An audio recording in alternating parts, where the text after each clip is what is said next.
quando se descobre que pode haver um inconveniente, veja, vamos entender e vamos traduzir isso para as pessoas, que o que se trava aqui, a rigor, a par de um debate sobre competência, é uma disputa de poder. É uma disputa de poder. E se quer ganhar a fórceps, constranger, amedrontar as pessoas. Mas fantasma e assombração aparece para quem neles acredita. Nós vimos, são métodos que não honram instituições. Nós vimos, eu acompanhei o julgamento, coordenei o julgamento na Justiça Eleitoral do caso Dilma Temer. Eu vi o que fizeram, por exemplo, com o ministro Napoleão, vazando informações na 1ª hora para constranger. Isto não é método de instituição, isto é método de gangster. Gangster. É disso que se trata. Veja o que 4 procuradores escrevem sobre o ministro Noronha porque suspendeu liminares. Diogo Castor, Felipe Delia Camargo, Liana Helena Jopé, Rafael Santos Bueno, atacando o ministro Noronha porque, no exercício de suas funções, concedeu liminar presidente do tribunal. O título é: Após Lava Jato, o Brasil precisa de renovação na justiça. E o que se diz? O Brasil pós-Lava Jato mudou, a impunidade dos poderosos foi rompida e os brasileiros exigem novas práticas políticas. Isso é um fato. A prova mais recente foi a vergonhosa derrota do senador Renan Calheiros na última eleição à presidência do Senado.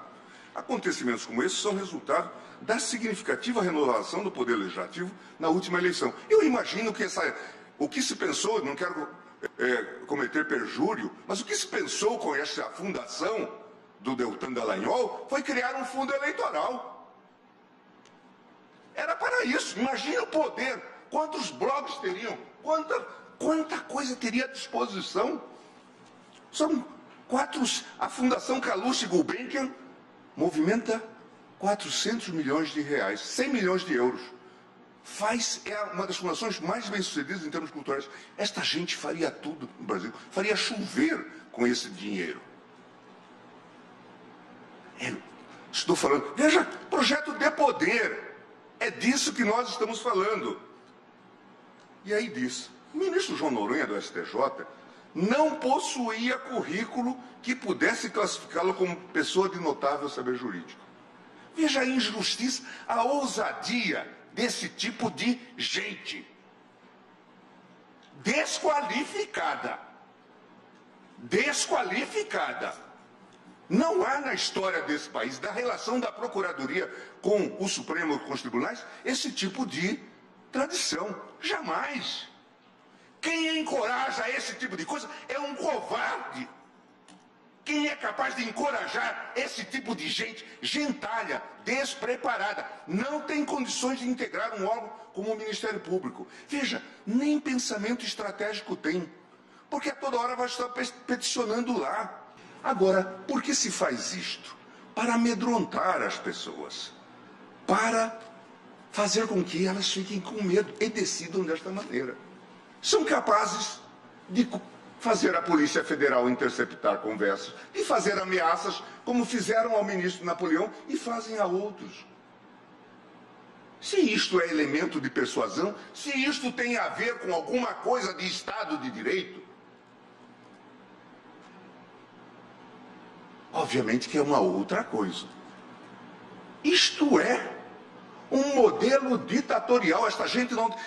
Se eles estudaram em Harvard ou em alguma coisa, não aprenderam absolutamente nada. São uns cretinos. Não sabem o que é processo civilizatório. Não sabem o que é processo. E sabe-se lá o que podem estar fazendo com esse dinheiro. Porque, a rigor, quem atua limpamente no processo não se apaixona pelo processo. Não sai a fazer esse tipo de imprecações. Perde-se ou ganha-se. A rigor tem que ter imparcialidade. Quem faz esse tipo de imputação não teria condições de estar atuando nos processos. Não sei por que as partes até agora não arguíram a suspeição dessas figuras. E querem amedrontar os juízes. Eu me lembro de um colega, Fábio Prieto, que dizia que isso era uma prática em São Paulo. Procuradores da República ameaçando juízes. Isso se tornou depois uma prática nacional. Até um folclore contam que um juiz teria tido uma affaire com uma procuradora, depois se desentenderam, e por isso foi processado por ela. Isso é folclore da Justiça Federal de São Paulo. Não é possível isto. Vamos nacionalizar um mínimo de moralidade, de civilização. Parem com isso. Por quê? Porque não estão falando com pessoas assombradas. Não é ninguém que roubou galinha com eles ontem. É preciso ter respeito às instituições. Veja quando esses falsos heróis estão nos cemitérios hoje. Descobre-se exatamente que eles integram máfias, organizações criminosas. Está se vendo que o combate à corrupção é lucrativo.